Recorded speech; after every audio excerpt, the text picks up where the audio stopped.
I want you to imagine that you're on a flight and you got a window seat. I want you to picture yourself on this aircraft, and it's only with a select few or select group of people.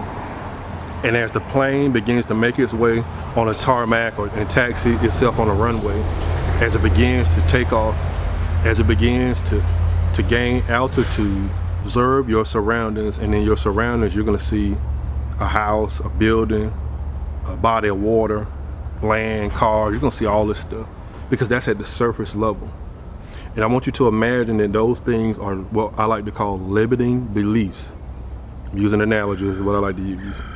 But they're limiting beliefs, and you got to realize as the aircraft begins to get higher and higher, the things that you saw on the ground begin to get smaller and more insignificant to a point where you can barely make out what they actually are. And in this grand illusion of life, the grand illusion that's on the surface, on the ground level, you see that's what's holding you back. See, that's the political constructs that's made and that's been put here to divide us.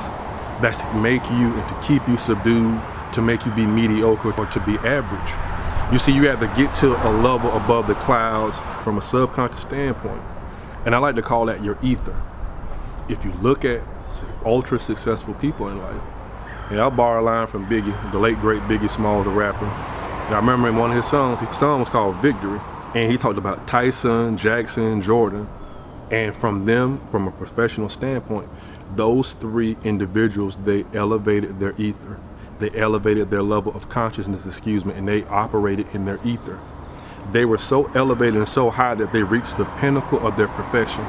And I strongly believe that that's the purpose, or that's the reason for everybody's existence.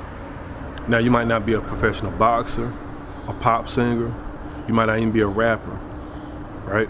But you're made wonderfully and you've been created by our Creator. You can see by your parents, of course. But we all have a purpose. And so you got to ask yourself these three questions. Who am I? Where am I going? And what is my purpose? You have to answer those three. Nobody can answer those for you. Mama can't, daddy can't, your wife can't, your husband can't, your little boyfriend can't, the homies on the block. Nobody can answer that but you. You have to get to such a point where when you're able to turn down going to the club, when you're able to turn down the turn up, when you're able to just put the bottle of liquor down or not even roll up something and just escape and have that mental break, when you're able to turn those things down, you've elevated your level of consciousness. That means great things are going to start to happen for you. That's how we got to trick ourselves or convince ourselves that whatever we're trying to pursue is greater than anything, than any high, than any sexual climax, anything, because you got to realize when that high wears off, guess what? You end up back on the ground like I just talked about at the beginning of the video when you're inside the aircraft. So what are you waiting on? What are you waiting for? Purchase your ticket or purchase a window seat. I'll see y'all at the top. I'm out. Have a good day.